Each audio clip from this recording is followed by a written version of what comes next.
My name is Evani Radiya-Dixit, and I'll be talking about our fact paper on sociotechnical auditing. As many of us know, algorithmic systems can perpetuate existing power structures and cause real-world harm. Algorithmic audits are increasingly used to hold people accountable for the algorithms they implement. Audits are powerful tools to help interrogate these power structures in society. For example, the Gender Shades audit revealed how facial analysis algorithms fail to recognize dark-skinned individuals. This points to structures that render Black people invisible in our society. Audits have been used in a variety of domains and have motivated tech policy. Although audits have had significant impact, much work remains to integrate ethical and legal evaluation into audits, and this work is challenging.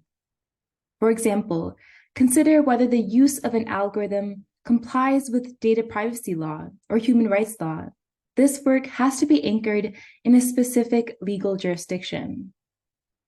The same can hold for important ethical principles of fairness, transparency, and accountability.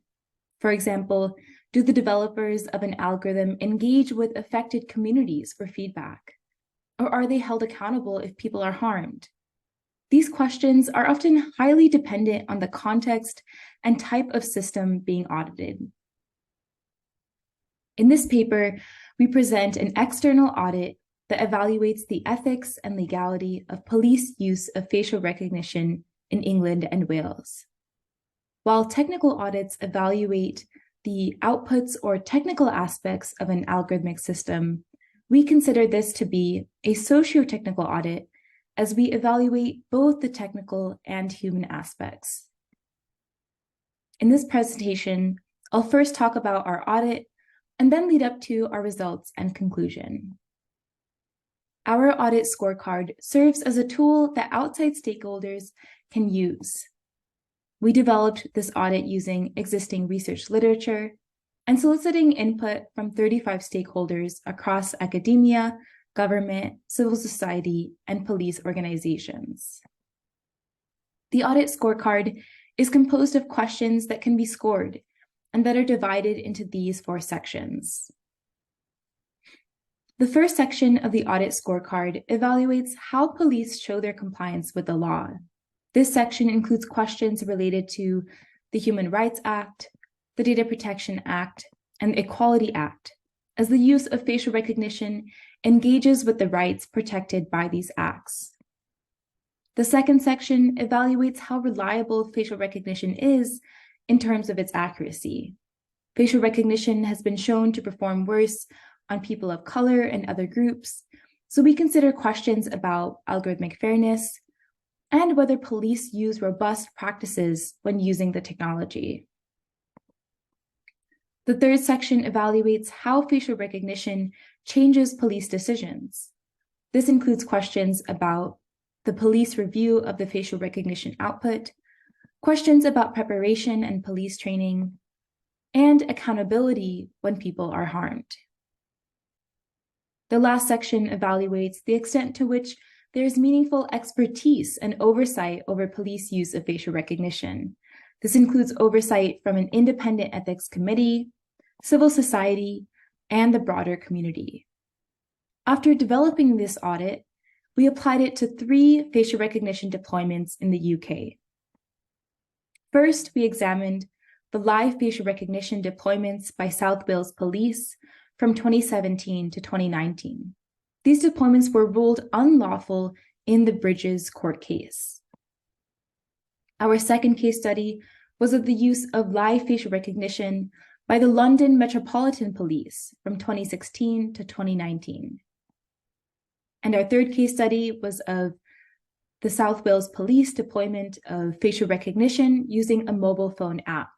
And this was from December 2021 to March 2022. After applying the audit to these 3 deployments, we found that all 3 failed to meet the ethical and legal standards that we compiled in our audit. And I'll next talk about the key reasons behind this. First, we found that these deployments may have infringed upon privacy rights since they may have not been in accordance with the law or necessary in a democratic society, as required by human rights law. For example, South Wales police used live facial recognition at a peaceful protest. They also sought to identify innocent people who were arrested but not convicted of a crime. This broad scope raises concerns about whether their deployments infringed upon human rights law. Second, we found that there was a lack of transparent evaluations of discrimination. For example, the Metropolitan Police didn't publish an evaluation of the racial or gender bias before deploying their technology. Although they conducted an evaluation, they didn't make the results public. This is concerning since their technology had a precision of 24% during the deployments. Even if police forces are transparent, they aren't necessarily held responsible for the harms. And this connects to our third concern, which is that there is no clear framework to ensure accountability for when people are harmed by the use of facial recognition. Police force documents were also not fully accessible to those with disabilities or provided in immigrant languages. This can make it hard for certain groups to understand how they are impacted. Finally, we found that the 3 deployments lacked regular oversight from an independent ethics committee and the broader public, especially the communities most affected. For example, the oversight body for the South Wales police deployments consists of police officers and is a body situated within the police. This raises concerns about the independence of the oversight. Now that I've highlighted some of the key issues that we found, I'll next share insights on how other researchers can use our approach to design their own socio-technical audits.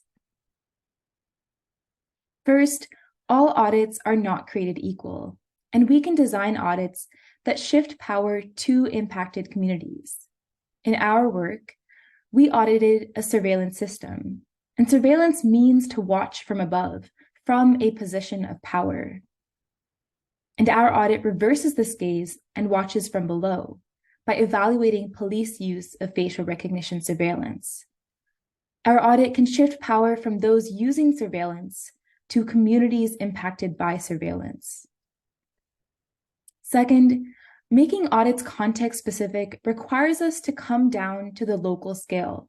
This involves community participation in the design of the audit, as well as considering historical context and legal risks within the particular jurisdiction. Third, one challenge when auditing is having access to necessary information. A lack of access can be a limitation, but it can also be an insight because it exposes what is hidden. For example, in our work, we found that police forces didn't disclose the demographic breakdown of arrests resulting from facial recognition. This helps understand how power is concentrated in the police. Finally, it's important for researchers to consider how their audit will lead to accountability. We focus on accountability through regulation and public attention. Just 3 months after publishing our audit, an East London Borough Council passed a motion to ban police use of live facial recognition. The councillor who proposed this motion referenced our audit, noting that the motion aligns with their findings. Our results have also been shared publicly through news outlets such as The Guardian and can motivate stakeholders in the UK to call for change.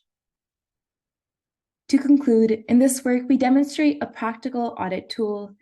We also provide insights to help researchers design their own socio-technical audits. We hope this work contributes to the growth of tools that can examine and challenge how power is distributed in our society. Thank you.